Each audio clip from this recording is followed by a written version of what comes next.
চলমান জাতিসংঘ সাধারণ পরিষদের ৭৯তম অধিবেশনে নয়াদিল্লির নিয়ন্ত্রণ রেখা অতিক্রম করে আজাদ কাশ্মীর দখলের হুমকি দিচ্ছে বলে উল্লেখ করে ভারতকে কঠোর হুঁশিয়ারি দিয়েছেন পাকিস্তানের প্রধানমন্ত্রী শাহবাজ শরীফ। তিনি বলেন, আমি স্পষ্ট করে বলতে চাই, যে কোনো ভারতীয় আগ্রাসনের বিরুদ্ধে সবচেয়ে কঠোর পদক্ষেপ নেবে পাকিস্তান। জবাবে ছেড়ে কথা বলেনি ভারত। জাতিসংঘের নিযুক্ত ভারতের ফার্স্ট সেক্রেটারি ভাবিকা মঙ্গলানন্দ এক বিবৃতিতে জানান, ভারত নিয়ন্ত্রিত জম্মু ও কাশ্মীর ইস্যু নিয়ে জাতিসংঘের সাধারণ পরিষদের অধিবেশনে পাকিস্তানের প্রধানমন্ত্রী শাহবাজ শরীফ যে মন্তব্য করেছেন তার কড়া প্রতিবাদ জানিয়েছে নয়াদিল্লি। খামেরা তো দাগ হয় কিভাবে? এই যে ভাবি, দাগও যাবে রাগও যাবে। নিন চাকা সুপার হোয়াইট। পাকিস্তানের বিরুদ্ধে বৈশ্বিক সন্ত্রাসবাদের জড়িত থাকার অভিযোগ এনে দেশটিকে সতর্ক করে ভারত বলছে, রাষ্ট্রীয় নীতি হিসেবে আন্তঃসীমান্ত সন্ত্রাসবাদকে ব্যবহারে পাকিস্তানের দীর্ঘ ইতিহাস রয়েছে। ১৯৩ সদস্য বিশিষ্ট সাধারণ পরিষদের সামনে ২১ মিনিট ভাষণ দেন পাকিস্তানের প্রধানমন্ত্রী। এ সময় আঞ্চলিক এবং আন্তর্জাতিক বিষয়গুলো বিস্তৃত পরিসর নিয়ে আলোচনা করেন তিনি। তবে তার ভাষণে সবচেয়ে বেশি গুরুত্ব পায় গাজা, ভারত ও পাকিস্তানের মধ্যকার বিতর্কিত কাশ্মীর ইস্যুটি।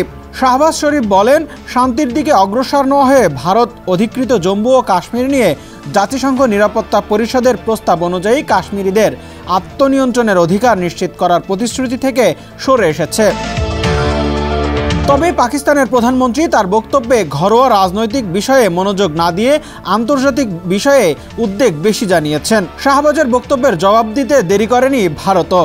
জাতিসংঘে নিযুক্ত ভারতের ফার্স্ট সেক্রেটারি ভাবিকা মঙ্গলানন্দ এক বিবৃতিতে শাহবাজ শরীফের বক্তব্যকে হঠকারী হিসেবে মন্তব্য করেন। তিনি বলেন, আন্তঃসীমান্ত সন্ত্রাসীদের অব্যাহত সমর্থন দিয়ে পাকিস্তান অনিবার্যভাবে নিজেদের করুণ পরিণতি ডেকে আনছে। ভারত সরকারের ২০১৯ সালে কাশ্মীরের বিশেষ মর্যাদা অর্থাৎ সংবিধানের ৩৭০ নম্বর অনুচ্ছেদ তুলে নেওয়ার সিদ্ধান্তকে পাকিস্তানের প্রধানমন্ত্রী সমালোচনা করায় তার পাল্টা প্রতিক্রিয়ায় ভাবিকা মঙ্গলানন্দ এসব কথা বলেন। তিনি বলেন, পাকিস্তান রাষ্ট্র সেনাবাহিনী দ্বারা পরিচালিত হয়, তাদের সন্ত্রাসবাদের কথা সবারই জানা। সে দেশে মাদকের কারবার চলে, তাদের কি করে সাহস হয় বিশ্বের সবচেয়ে বড় গণতান্ত্রিক দেশ ভারতকে নিয়ে সমালোচনা করার।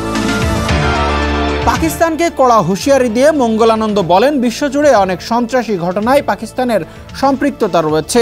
আমাদের অবশ্যই স্পষ্ট করতে হবে যে পাকিস্তানের প্রধানমন্ত্রীর কথাগুলো আমাদের সকলের কাছে কতটা অগ্রহণযোগ্য।